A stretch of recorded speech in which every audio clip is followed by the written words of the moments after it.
O Senhor esteja convosco. Ele está no meio de nós. Proclamação do Evangelho de Jesus Cristo, segundo Lucas. Glória a vós, Senhor. Naquele tempo, disse Jesus aos seus discípulos: Ficai certos. Se o dono da casa soubesse a hora em que o ladrão iria chegar, não deixaria que arrombasse a sua casa. Vós também ficai preparados, porque o Filho do Homem vai chegar na hora em que menos o esperardes. Então Pedro disse: Senhor, tu contas esta parábola para nós ou para todos? E o Senhor respondeu: Quem é o administrador fiel e prudente que o Senhor vai colocar à frente do pessoal de sua casa para dar comida a todos na hora certa? Feliz o empregado que o patrão, ao chegar, encontrar agindo assim. Em verdade eu vos digo, o Senhor lhe confiará a administração de todos os seus bens. Porém, se aquele empregado pensar, meu patrão está demorando, e começar a espancar os criados e as criadas, e a comer, a beber e a embriagar-se, o senhor daquele empregado chegará num dia inesperado e numa hora imprevista. Ele o partirá ao meio e o fará participar do destino dos infiéis. Aquele empregado que, conhecendo a vontade do Senhor, nada preparou, nem agiu conforme a sua vontade, será chicoteado muitas vezes. Porém, o empregado que não conhecia essa vontade e fez coisas que merecem castigo, será chicoteado poucas vezes. A quem muito foi dado, muito será pedido. A quem muito foi confiado, muito mais será exigido. Palavra da salvação. Glória a vós, Senhor.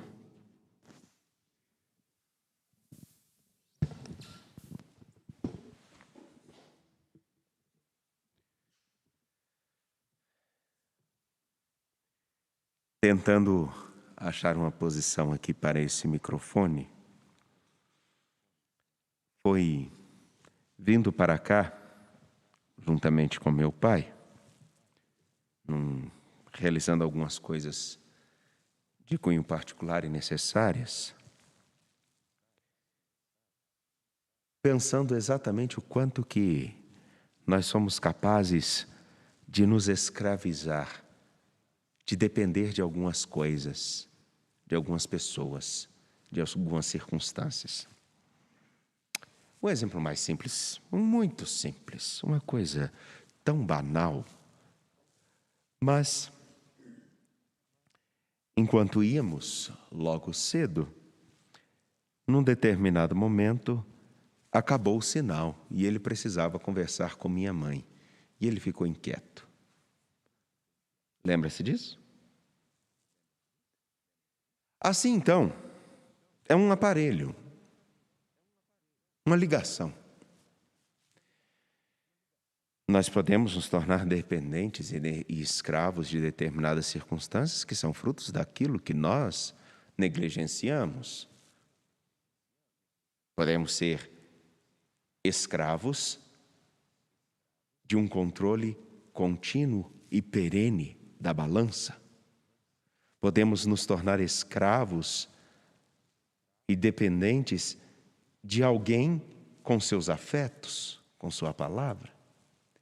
Podemos nos tornar dependentes, escravos de relações que nos deem um prazer frívolo, passageiro, mas prazer. Podemos nos tornar escravos de alguns auxílios.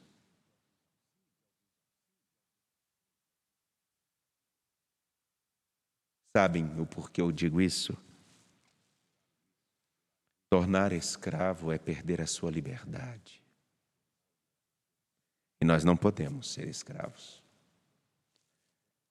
O próprio Paulo vai dizer: vocês foram libertados por Cristo, mas para serem verdadeiramente livres. Verdadeiramente livres. Nada deve ser maior do que aquilo que sois. Nada deve ocupar o lugar central a não ser o que sois. Amados, desejados e buscados por Deus. Assim, então, a carta aos Romanos que nós escutamos, ela vai recordar justamente isso. Vocês que conheceram a graça de Jesus Cristo, vocês que conheceram o seu amor, vocês que conheceram que podem ser realmente livres, não se deixem escravizar. Mas não se iludam, porque começa a surgir nesse contexto a seguinte ideia: não se iludam. Vocês foram, sim, libertos, receberam o batismo, se tornaram novos homens, novas mulheres, pela graça de Jesus Cristo. Vocês não fizeram nada para receber a graça de se tornarem filhos de Deus, a não ser o fato de terem assumido caminhar com Jesus Cristo, a não ser o fato de terem assumido seguir a sua palavra. Isso é graça. Vocês não se tornaram livres simplesmente porque começaram a observar todos os preceitos da lei. Então, a graça é dada a vocês, mas essa graça ela precisa ser vivida e cuidada. Portanto, não deixem com que a vida, os membros, a história, tudo que vocês façam, sirvam para o mal, sirvam para o pecado. É isso que ele vai dizer. Que o pecado não reine mais, porque já reinou em vosso corpo mortal, na sua vida, levando-vos a obedecer às suas paixões. Ora, a gente se torna escravo das nossas paixões. Por exemplo, quando você vê aquele rapaz, se encanta por ele, não é? Ele pode ocupar um lugar muito importante, pode inclusive fazer com que a moça fique cega, ou o moço. É paixão, que passa, em alguns casos, arrasa. Paixão aqui não é só aquela paixão do sentimento, mas é aquela força que nós temos de responder a determinados estímulos, a determinados sentimentos, do mesmo modo com que eles vêm. O que significa paixão? Eu estou com raiva, me fez raiva, eu faço raiva. Me bateu, eu bato. Mentiu sobre mim, eu minto. Respondo na mesma medida, ou às vezes até numa medida desproporcional, conforme a raiva. Paixão aqui significa se comportar como quem não pensa.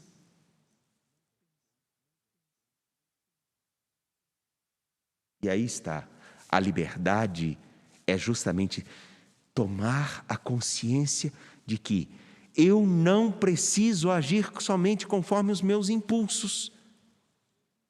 Eu tenho que ter consciência de mim, ter consciência dos outros, ter consciência diante da vida. E estar disposto a assumir as consequências das escolhas que eu fizer, daquilo que eu falar, daquilo que eu insinuar, do modo com que eu tratar alguém. Eu tenho que estar disposto a assumir as consequências disso.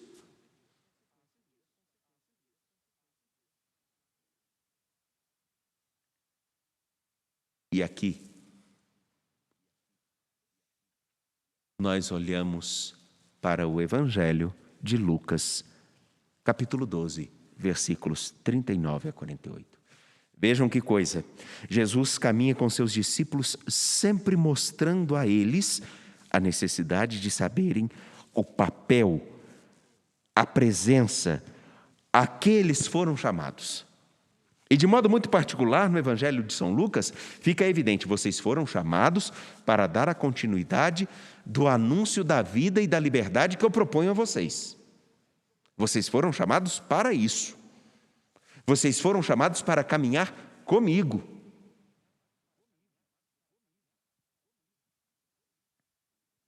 E continuamente ele bate nessa tecla. E Jesus, ao dialogar com seus discípulos, recebe a seguinte pergunta depois de dizer: fiquem preparados. Vocês têm que estar atentos o tempo inteiro. Por quê? Porque se nós não estivermos atentos, nós vamos achar que podemos falar o que queremos, podemos tratar os outros como achamos que merecem ou conforme nossos sentimentos permitem, que nós podemos simplesmente sentimos vontade, nos animalizar e tratar as outras pessoas como objeto do nosso prazer. Isso não é só do ponto de vista sexual. Infelizmente, nós pensamos isso, usar as pessoas como nosso prazer. Olha, eu quero que alguém me sirva o tempo todo, eu quero que alguém dependa de mim. Isso também dá prazer. Existem doenças quanto a isso, relações doentias.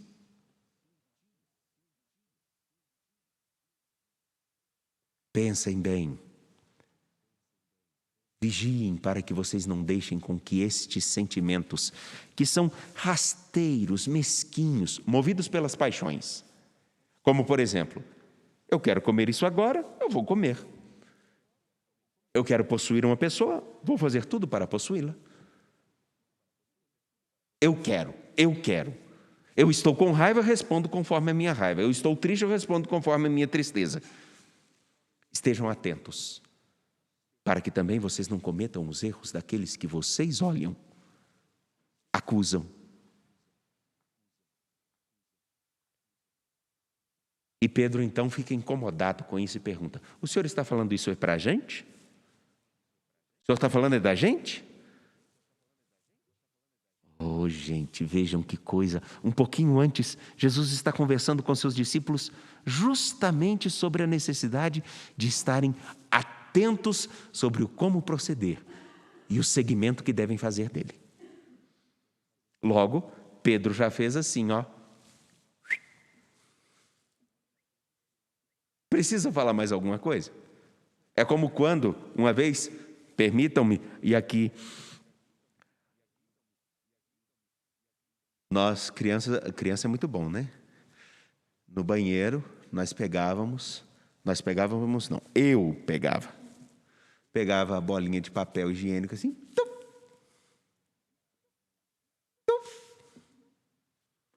ninguém nunca olha para o teto do banheiro, alguém olha para o teto do banheiro? O senhor olha para o teto do banheiro? Quantas vezes na vida o senhor olhou para o teto do banheiro? Um belo dia meu pai olha para o teto do banheiro. E aí ele reúne a filhinha dos filhos, eu era o mais baixo. Quem jogou papel higiênico no teto do banheiro? Obviamente, aquele que fez, que não fui eu, não disse, não fui eu. Precisa responder alguma coisa? Pedro, nessa resposta, ele está atestando: eu sei que dentro de mim existe a tentação de não ser prudente e não vigiar. Eu sei que dentro de mim existem coisas que podem me controlar.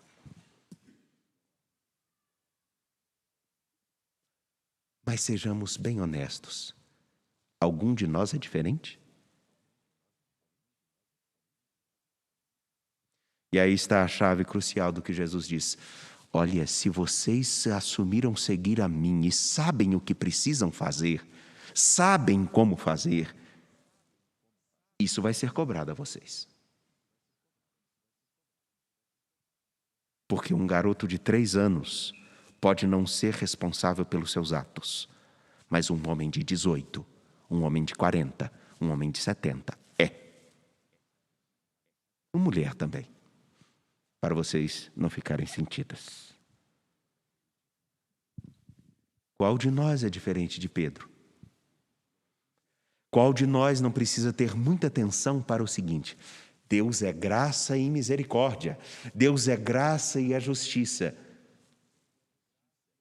Mas a nossa liberdade não pode simplesmente estar pautada no faço conforme sinto ou faço conforme acho que eu mereço.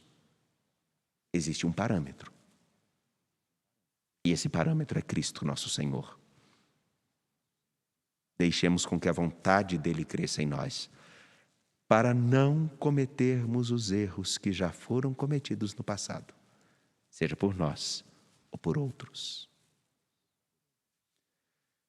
De pé, confiantes, apresentemos ao Senhor nosso Deus nossas preces.